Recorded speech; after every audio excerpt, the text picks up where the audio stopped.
Hi everyone, my name is Emily and welcome to my channel, or welcome back.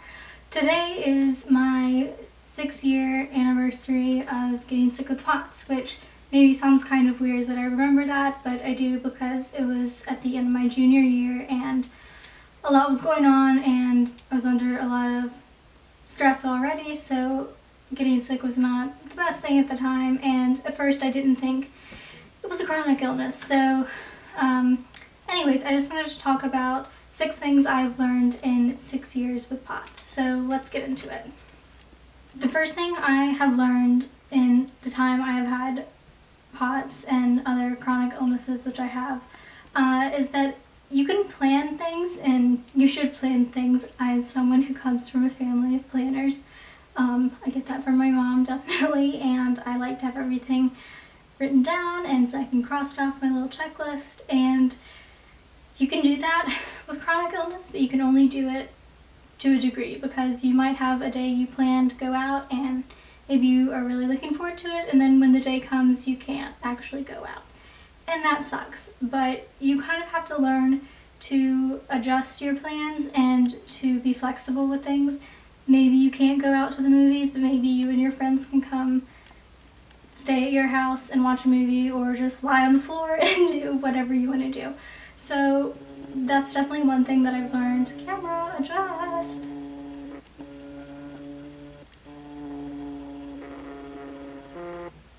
Hi.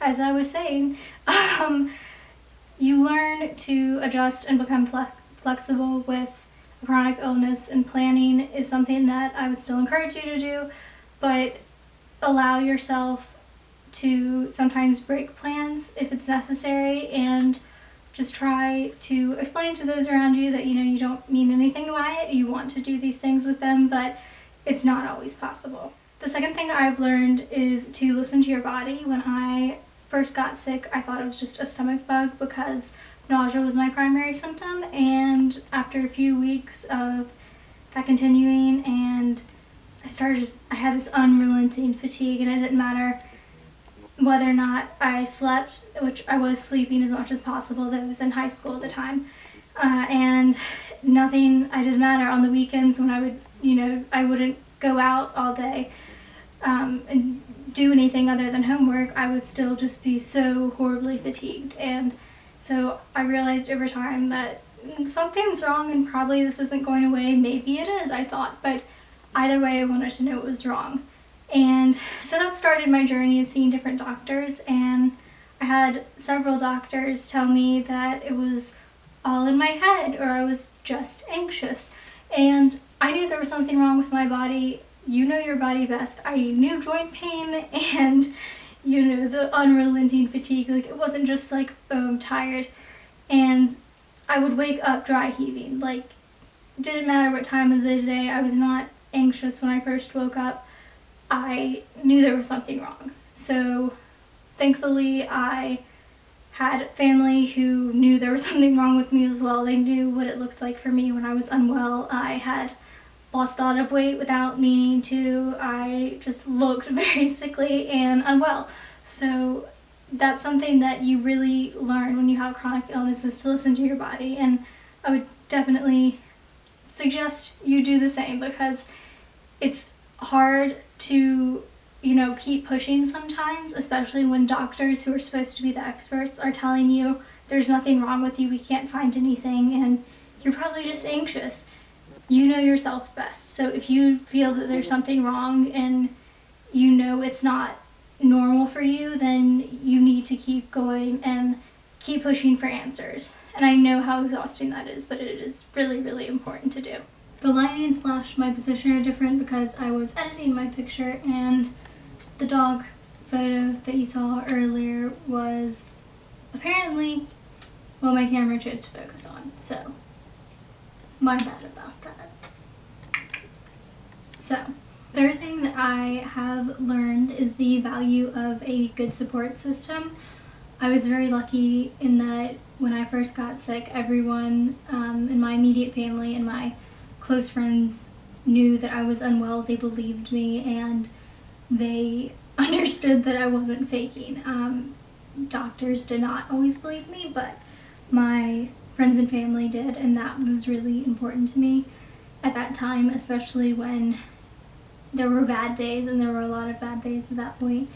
And so it was just very important to me to have that support system. I will say there were some people who ended up not showing up in my life in that period. They sort of dropped away and left, and that was really sad and unfortunate, but those aren't people that I see really anymore, and that's a choice I've made. And if you have people in your family, or just if you have people in your circle that aren't showing up for you in a way that you feel you deserve, then understand that you're not necessarily obligated to surround yourself with those people all the time.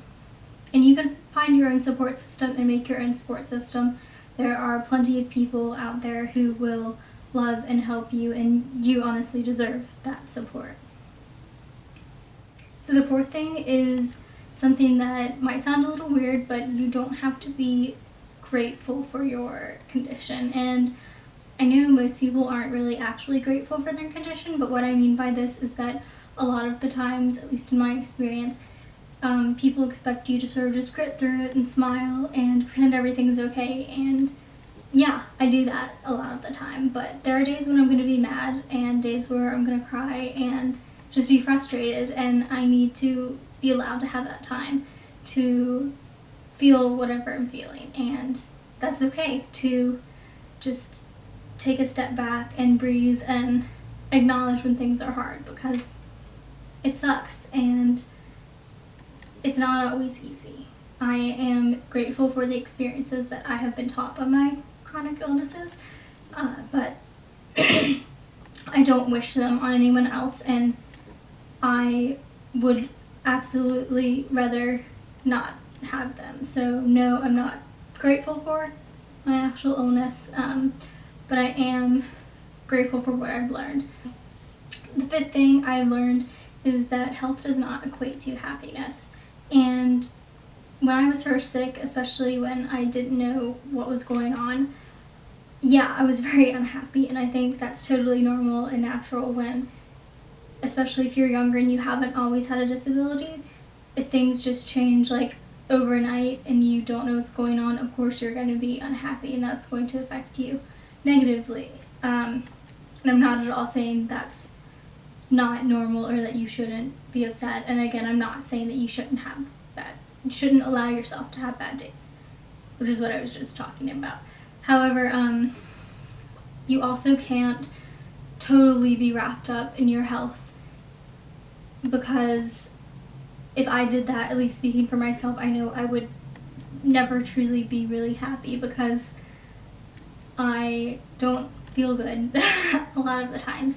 But there's so much else in life to be happy about, and you deserve to find happiness. You know, we all want to be happy, and find an outlet that you enjoy, whether that's writing or dancing or drawing or whatever it is, and see a therapist if you need to. There's absolutely nothing wrong with that, and it's important all the times. But yeah, don't feel like you can't be happy, because you can be.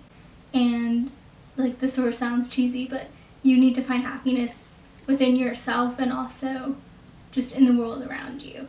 So kind of take the phrases like, without your health you have nothing, with a grain of salt, because yeah, it sucks to not have your health, but you can still be happy.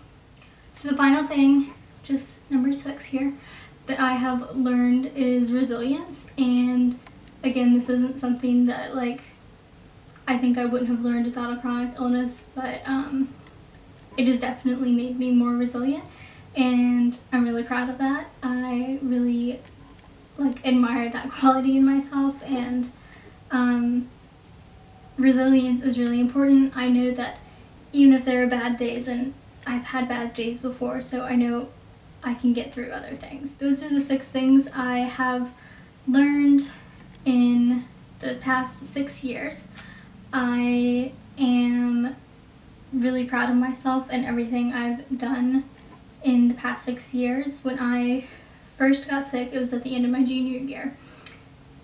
I got diagnosed the following year, which was my senior year, 3 months before high school graduation. So since I have gotten sick, I have graduated high school. I started college 3 months after graduating high school.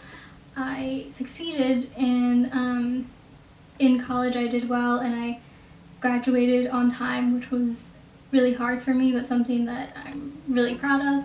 And I'm currently working, and in the future, I would love to have a job, maybe move out of state. I don't know what the future holds, but I'm excited for it. And,